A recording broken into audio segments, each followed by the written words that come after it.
చూడొద్దని ఆశ, పడకింట్లో పెనవేతలు ఆవాలని ఆశ, డాబాపై దోబూచులు ఆడాలని ఆశ,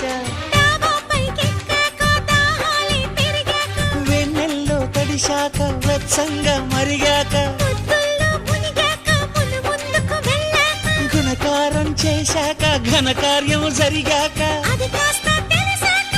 ఆనందం ఎగసాక, మరి కాస్త అడిగాక అడిగాక చెప్పు ఆశ ఆశ ఆశ దోష తీర్చే ఆశ. ఎన్ని జన్మలెత్తినా ఆడదిగా పుట్టాలని, మగవాడై పుట్టాలని